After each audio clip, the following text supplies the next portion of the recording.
Hey folks, Real Honesty with John Ritlin. I'm John Ritlin, and I'm back with yet another WrestleMania themed show. These are 10 matches that I feel should have main evented WrestleMania. I debated doing this for a while, and I could always revamp this every couple years, because there's always a great debate about this match should have main evented WrestleMania, this match should have main evented WrestleMania, why the hell was this match main eventing WrestleMania? To be honest, more often than not, WWE has gotten the main event of WrestleMania right. I want to make that clear. There's been a couple times in the past few years they really haven't, but there's been a lot of times in the past few years where they have. It's always up for debate. Of course, a lot of wrestling fans are always going to have that healthy debate. Some unhealthy. Some might want to find something better to do with their lives rather than complain all the time. And I know, of course, pot calling the kettle black because I rant a lot about some stuff that I didn't like, but I try to find the positive in some things. Maybe not everything, but I try to find the positive in something.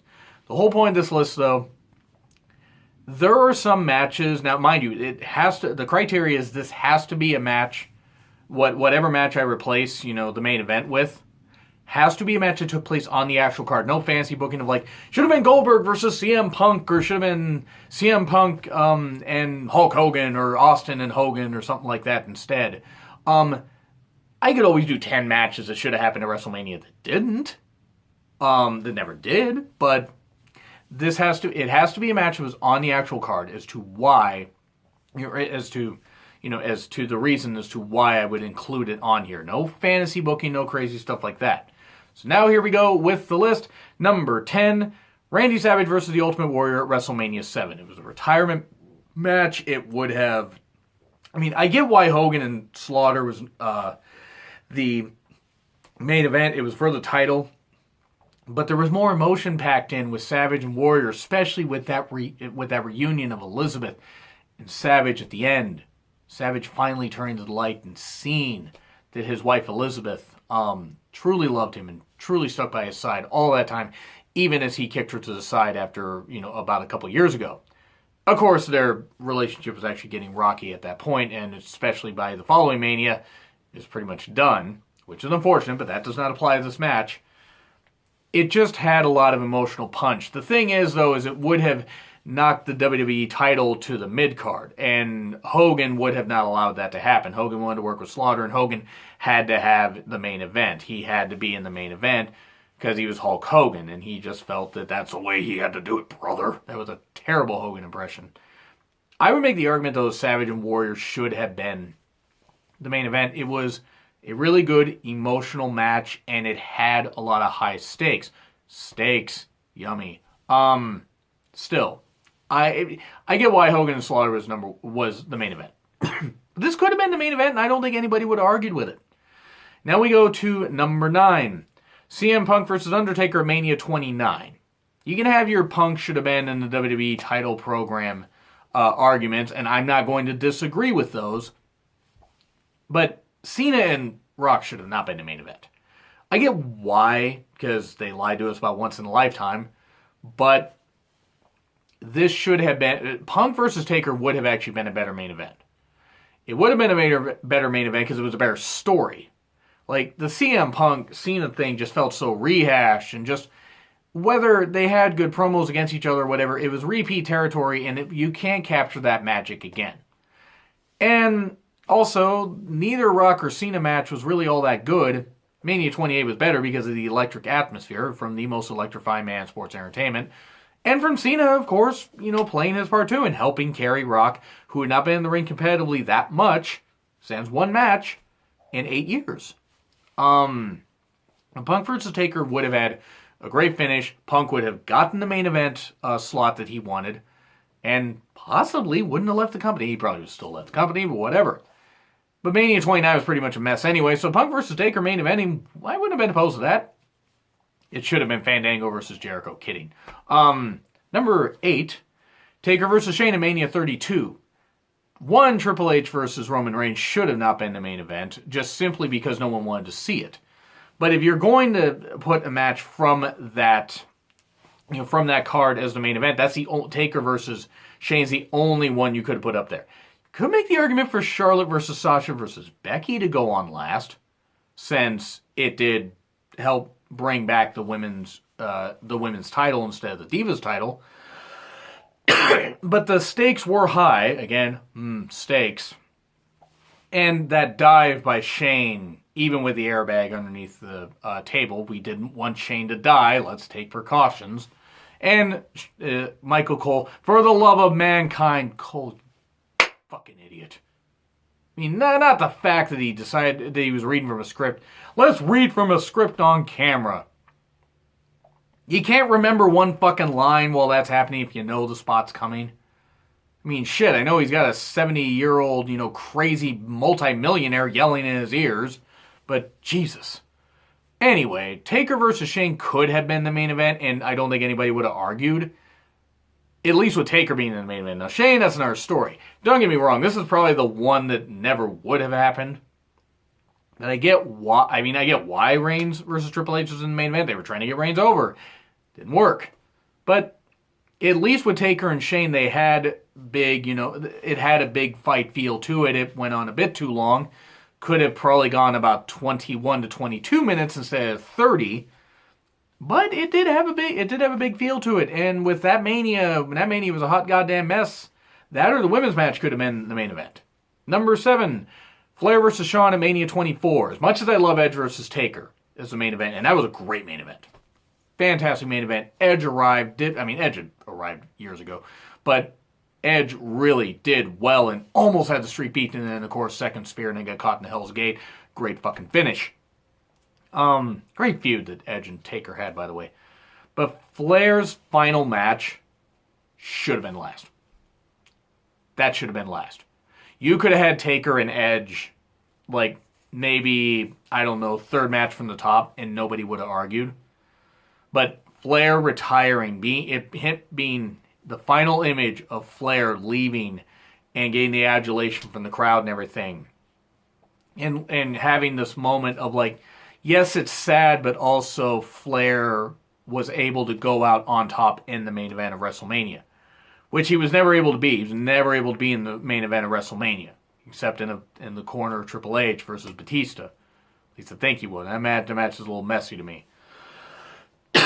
But I would have argued that should have happened because Flair getting that main event spot and also Shawn. Yes, Shawn would have gotten 2 straight WrestleMania main events.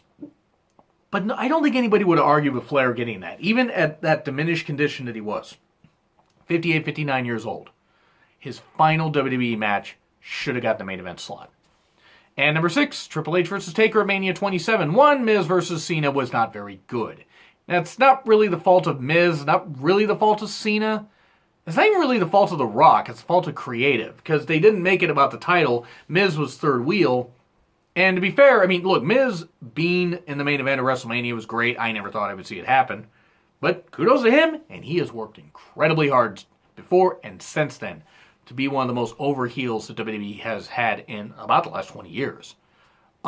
He's made a fan out of me, and he's not a great wrestler, but boy, he's a great talker. Great showman. But anyway, Triple H and Taker had that drama of Taker retiring Shawn at the previous WrestleMania, and while this is the least of their matches at WrestleMania in my opinion. I rank it 28, 17, and 27. I felt the 27 match was a little bit too slow. It had those big moments of, power, spinebuster through a table, running through the coal mine. And yes, that was the same show that had Jerry Lawler versus Jerry Lawler versus Cole on the show. Never forget that. But it had the drama of Triple H, can he beat the streak? And it would have seen Triple H lose and Taker be carried out. And you would have had a great hook for, oh God, what's going to happen? Is Taker going to be okay? Because Taker wasn't seen for a number of months after that. And I think actually until January of next year.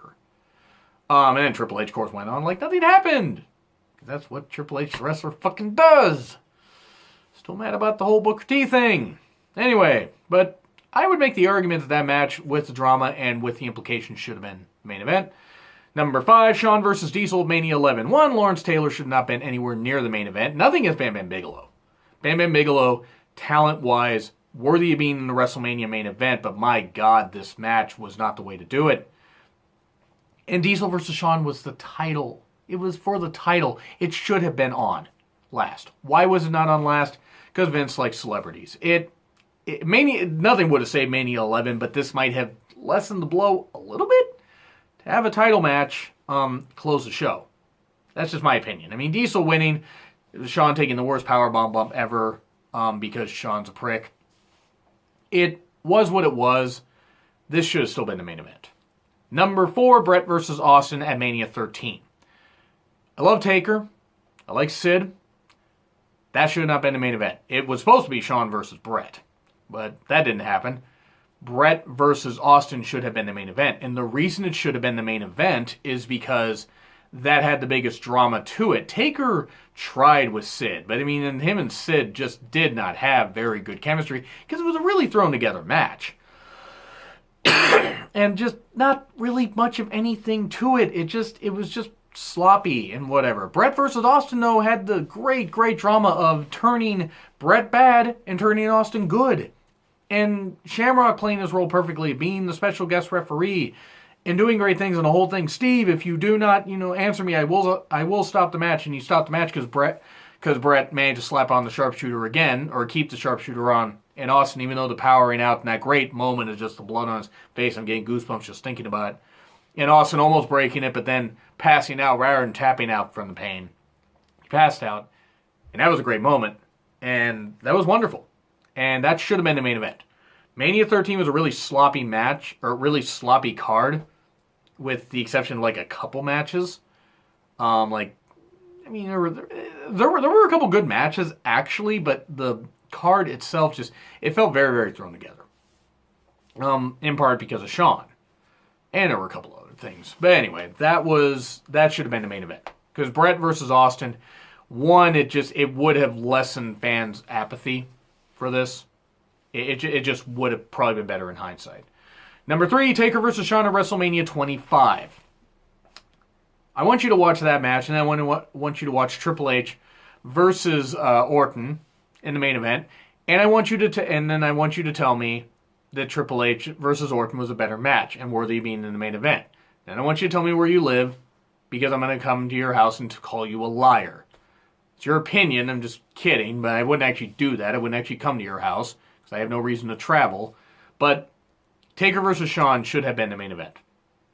That match was incredible. And yeah, okay, Triple H versus Orton. I mean, I made the argument earlier that for the title, that Shawn versus Diesel should have been the main event of WrestleMania 11. But there are times where matches without the title deserve to be the main event. This deserved to be the main event. They exhausted the crowd. The match was fantastic. The series of near falls, the fact that Michaels kicked out of the first tombstone, and just that meme-worthy face of like Taker just looking exhausted and like shocked and everything. Shock-exhausted. It was great. It was great stuff, and 30 minutes of edge of your seat beauty, and it was just wonderful, and Taker winning. And Shawn coming heart-breakingly close to beating the streak. He didn't do it, but hey, it was still great stuff. And should have been the main event. And now we go to number 2, Savage versus Flair at Mania 8. Sid versus Hogan should have not been the main event. 1, it wasn't for the title. 2, it was not a very good program. Even though it was based around all the stuff that happened at the Royal Rumble 92. But it was Hogan's last match, and Hogan did a power play to do that. Savage versus Flair had more drama. It was for the title.